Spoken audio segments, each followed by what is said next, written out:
శ్రీ గురుభ్యో నమః. శ్రీమాత్రే నమః. అచింత్య వ్యక్తరూపాయ నిర్గుణాయ గుణాత్మనే సమస్త జగదాధారమూర్తయే బ్రహ్మణే నమః. శ్రీమాత్రే నమః. గ్రహణాలు వస్తున్నాయి. అయితే మొట్టమొదటిగా మనం తెలుసుకోవాల్సిన విషయం ఏంటంటే, చాలామంది మనల్ని కొంచెం ఏమారుస్తారు, పూర్తిగా జ్ఞానం లేనటువంటి వాళ్ళు.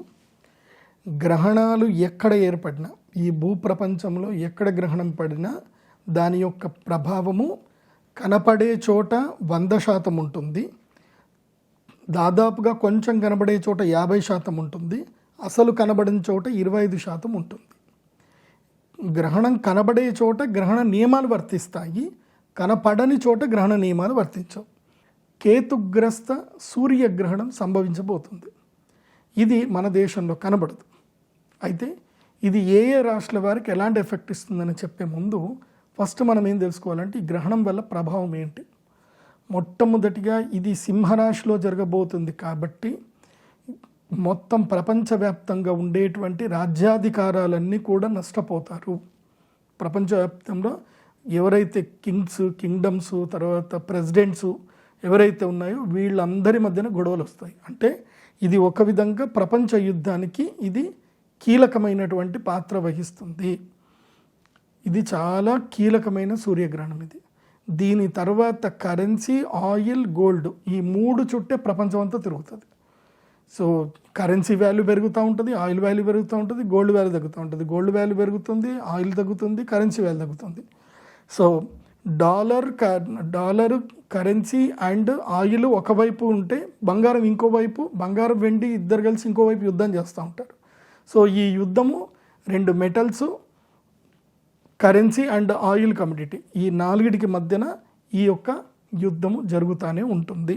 ఇది మనకు కనబడే యుద్ధం. ఇక మనకు కనబడని యుద్ధం అంతా కూడా వేరే, ఇంకా మనుషులు కొట్టుకోవడము, బాంబులు వేసుకోవడము, వాళ్ళని వీళ్ళు ఇది చేసుకోవడము, రవాణా వ్యవస్థ దెబ్బతినడము, ఇన్ఫ్లేషన్ పెరగడము, ఇలా ఉద్యోగాలు, చాలామంది ఉద్యోగాలు కోల్పోతారు.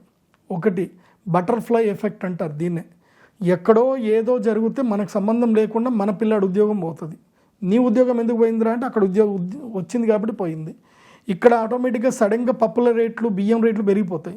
అక్కడెక్కడ యుద్ధం వస్తే ఇక్కడ ఎందుకు పెరిగింది అని అంటే కరెన్సీ వాల్యూ పెరిగిపోయింది, డాలర్కి రూపీ వాల్యూ పెరిగిపోయింది కాబట్టి మన దగ్గర కూడా వాల్యూ పెంచేస్తున్నారు. అట్లా పెరిగిపోతూ ఉంటాయి. ఎందుకోసం అంటే ఇప్పుడు వాస్తవంగా చెప్పాలంటే బంగారం ధర, ఈ రోజుకి బంగారం ధర వాస్తవమైన ధర ఏంటంటే 1,10,000. ఇది 22 గ్రాములు కొనుక్కోవడానికి 24 క్యారెట్ల బంగారం 1,10,000 ఇవాళ వాల్యూ. కానీ మన మార్కెట్లో కనుక చూస్తే 1,40,000, 40,000 దగ్గర ఉంది. ఎందుకు ఉంది అని అంటే మన వాళ్ళు 20% ఇంపోర్ట్ డ్యూటీ వేశారు కాబట్టి దాని వాల్యూ ఎక్కువ ఉంది. ఎందుకోసం అంటే డాలర్కి ఈక్వల్గా మన యొక్క కరెన్సీ నడవాలి కాబట్టి దీని యొక్క రేట్లు పెంచుకుంటూ వెళ్తారు. అట్లాగే భవిష్యత్తులో పప్పు దినుసులు కానీ అన్ని ధరలు, ఇంకా ఏవైతే రైతులకు ఏదైతే కావాల్సిన కెమికల్స్ కానివ్వండి, అన్నిటి ధరలు పెరిగిపోతూనే ఉంటాయి.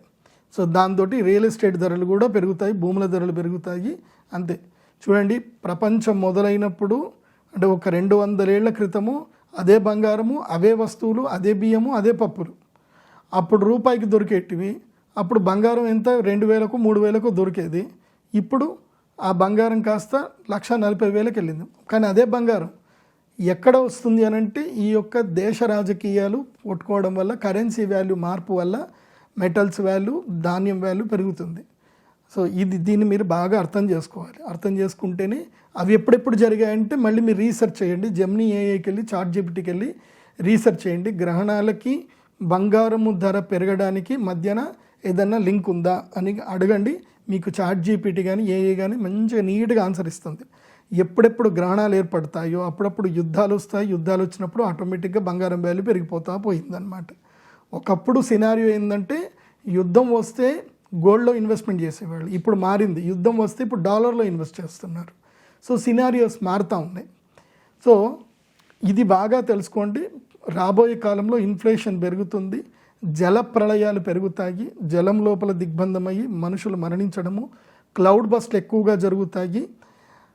సో చాలా జాగ్రత్తగా ఉండండి. ఎవరు కూడా ఈ ఆగస్టు, సెప్టెంబర్ మాసం లోపల జలపాతాల జోలికి వెళ్ళకండి. ఏదైనా జలపాతాలు కావాలంటే మీకు దగ్గర ఎక్కువగా రిస్క్ లేని చోటుకి వెళ్ళండి, కానీ రిస్క్ ఉండే చోటికి జలపాతాల జోలికి వెళ్ళకండి. సో మూకుమ్మడి మరణాలు ఉండేటువంటి అవకాశాలు ఎక్కువగా ఉన్నాయి. భవిష్యత్తు కాలంలో విపత్తులు ఉన్నాయి. అదేవిధంగా అగ్ని విపత్తులు కూడా ఉన్నాయి, అగ్ని ప్రమాదాలు ఉన్నాయి.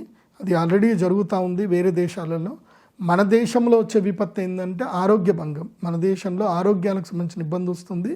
అట్లాగే ఈ యొక్క జెన్జీ ఉద్యమాలని చెప్పి ఇంకా తీవ్రతరంగా చేస్తూ ఉంటారు.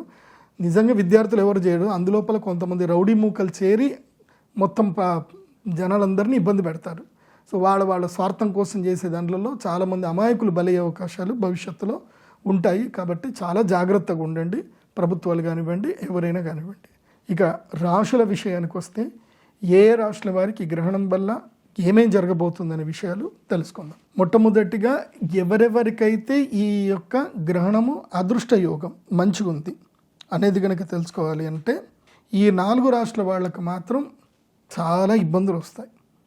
సింహరాశికి తమ యొక్క స్వక్షేత్రంలో ఈ గ్రహణం జరుగుతుంది కాబట్టి వీళ్ళు ఈ 4 రాశుల వాళ్ళు కన్ఫామ్గా గ్రహణ పూజకు అటెండ్ అవ్వాల్సిందే.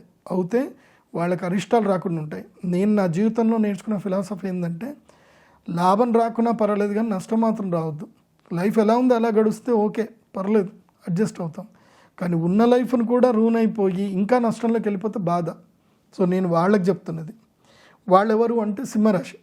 సింహరాశికి ఈ గ్రహణము తమ యొక్క జన్మరాశిలో జరుగుతుంది కాబట్టి వీళ్ళకి మానసిక క్రోధము, మానసిక వ్యధ, ఆరోగ్య భంగము ఇవన్నీ కూడా జరుగుతాయి. చాలా ఇబ్బంది జరుగుతుంది. సింహరాశి వాళ్ళు చెయ్యని పనికి వాళ్ళు అవమానాలు ఎదుర్కోవాల్సి వస్తుంది. అసలు మీరు ఆ తప్పు చేసే ఉండరు, కాకపోతే మీ మీద అపవాదులు వస్తాయి, కేసులు అవుతాయి. వేరేవాడు ఎవడో చేసిన దానికి మీరు అక్కడ అన్వాంటెడ్గా మీరు ఉన్నదానికి కూడా మీరు ఇబ్బందులు పడేటువంటి అవకాశం వస్తుంది. కాబట్టి ఈ రాబోయే 45 రోజులు మీరు ఎక్కడ వెళ్ళినా ఆచితూచి అడుగు వేయండి, చాలా జాగ్రత్తగా ఉండండి. మీరేం రాశిఫలాలు చూసినా చూడకపోయినా మంచిదే. ఎందుకోసం అంటే మంచి జరుగుతుందంటే మనకు తెలుసుకోవాల్సిన అవసరం లేదు, జరగాల్సిన మంచి జరుగుతూనే ఉంటుంది. కానీ చెడు జరగకుండా చూసుకోవాలి. ఆ చెడు జరిగేది ఏంటంటే సింహరాశి వారికి, వృషభ రాశి వారికి, మకర రాశి వారికి, కన్యా రాశి వారికి వీళ్ళకి చెడు జరగబోతుంది. కన్యా రాశి వాళ్ళకి ఏవైనా ఉంటే ఫినాన్షియల్ డీల్స్ ఏమైనా ఉంటే అన్నీ పోస్ట్పోన్ చేసుకోండి. ఆగస్టు 12 తర్వాత దసరా వరకు ఏం చేయకండి, ప్రశాంతంగా ఉండండి. దసరా వరకు డబ్బులు ముట్టకండి, ట్రేడింగ్ చేయకండి, ఎక్కడ పెట్టుబడులు పెట్టకండి. ఎవరు ఏదైనా సరే నమస్కారం పెట్టండి, ప్రశాంతంగా నమస్కారం పెట్టి తర్వాత చూద్దామని చెప్పండి. బ్యాడ్ టైం దాటిన తర్వాత వచ్చిన వాడు గుడ్ పర్సన్ బ్యాడ్ పర్సన్ నీకు తర్వాత తెలిసిపోతుంది. బ్యాడ్ టైంలో ఒక బ్యాడ్ పర్సన్ వచ్చాడు అనుకో, నువ్వు చేసావు అనుకో, అయిపోతుంది. నువ్వు ఆ 2 months క్వైట్గా ఉన్నావు అనుకో, ఆ 2 months తర్వాత నీకు గుడ్ టైం స్టార్ట్ అయినప్పుడు ఈ వచ్చిన పర్సన్ నీకు బ్యాడ్ పర్సన్ క్లారిటీ అప్పుడు వస్తుంది, అప్పటిదాకా రాదు. అంతే. మన పక్కనే మనని మోసం చేసేవాడు ఉన్నా మనకి బ్యాడ్ టైం ఉంటే వాడు మన నెత్తిమే చేయబెడతానే ఉంటాడు, వాడు మనల్ని కొడతానే ఉంటాడు, వాడు మనల్ని మోసం చేస్తూనే ఉంటాడు. మనం రిలీజ్ కాం until good time comes. Good time వస్తే అమ్మ వీడా నన్ను ఇన్ని రోజులు ఇంత మోసం చేశారా అని చెప్పి అప్పుడు రియలైజ్ అవుతాం. అది అంతే. సో ఎవరో ఒకళ్ళు మంచి వాళ్ళు వచ్చి మనకు చెప్తే తప్ప మనకు తెలియదు. సో ఆ సిచ్యువేషన్ ఇప్పుడు కన్యా రాశి వాళ్ళకు ఉంది, అట్లాగే మకర రాశి వాళ్ళకు ఉంది. ప్రశాంతంగా ఉండండి, ఓపికగా ఉండండి. తర్వాత నేను చెప్పేది ఏంటంటే ఈ 4 రాశుల వాళ్ళు ఎవరైనా, ఈ 4 రాశుల్లో భార్యాభర్తలు ఉన్నారు. ఇప్పుడు వృషభం, మకరం, లేదా సింహం, మకరం, సింహం వృషభం, సింహం కన్య, ఇట్లా ఎవరైనా భార్యాభర్తలు ఉన్నారు అనుకోండి, ఈ 45 రోజులు ఒకళ్ళతో ఒకళ్ళు మాట్లాడుకోకండి, రియాక్ట్ అవ్వకండి. ఆ గురుగారు చెప్పారుగా, మన ఇద్దరికి టైం బాగలేదు, సో నువ్వు నేను ఇద్దరం గొడవ పెడతామని చెప్పి కనీసం కొన్ని రోజులు దూరం అయినా ఉండండి, లేదంటే దేనికి రియాక్ట్ అవ్వకండి. సో ఇది రాశి ఫలాలు, ఇది సూర్యగ్రహణానికి సంబంధించి. ఎవరైనా సరే తమ ఈ పూజకు రాలేకపోతున్నారు, ఎందుకోసమంటే డైరెక్ట్ అటెండ్ అవ్వడానికి 100 మందికి మాత్రం అవకాశం ఉంటుంది. గోత్రనామాలకి ఎంతమందికైనా ఇస్తాం అవకాశం, అది కూడా 100 మందికి, అంతకన్నా ఎక్కువ గోత్రనామాలు చదవలేము. కాబట్టి మీరు date of birth, time, place మీరు చూసుకొని మా వెబ్సైట్లో ఆర్డర్ చేసుకుంటే మీకు హోరోస్కోప్ వస్తుంది. మీ జన్మ నక్షత్రం చెప్పాలి, మీ పేరు, మీ గోత్రం ఒక్కళ్ళది. అంటే ఇప్పుడు ఉదాహరణకి నీది సింహరాశి ఉంది, నీ పేరు, నీ గోత్రం, నీ జన్మనామం పేమెంట్ చేసేసేయండి. మీ పేరు మీద చదివి మీకు రావుకేతు లాకెట్ మీకు పంపించడం జరుగుతుంది. అట్లా మీరు పరిహారాలు చేసుకోండి. ఆన్లైన్ ద్వారా పరిహారాలు కూడా చేయించుకోవచ్చు. మీ గోత్రనామాలు అయితే చదువుతాం. సో ఇదండి గ్రహణానికి సంబంధించిన వివరణ. కాబట్టి పండితులు, గొప్పవాళ్ళు, శాస్త్రజ్ఞులు అనవసరంగా నోరు పారేసుకోకండి. మీరు వశిష్ఠ సంహిత చదవండి. గ్రహణ ప్రభావము, గ్రహణం పర్వకాలం అవునా కాదా అని మీకు తెలుస్తుంది. అట్లాగే రావణ సంహిత కూడా చదవండి. అందులోపల చాలా విషయాలు కూడా ఉన్నాయి. గ్రహణ సమయంలో చేయవలసిన విధి విధానాలు ఉంటాయి. అది గ్రహణం మన దగ్గర సంభవిస్తే ఇంకెక్కువ ప్రభావం ఉంటుంది. మన దగ్గర సంభవించకపోయినా దాని యొక్క ప్రభావం అయితే 70% మన దగ్గర ఉండే అవకాశాలు ఉంటాయి. దీన్ని గుర్తించండి. సర్వే జన సుఖినో భవంతు. శ్రీమాత్రే నమః.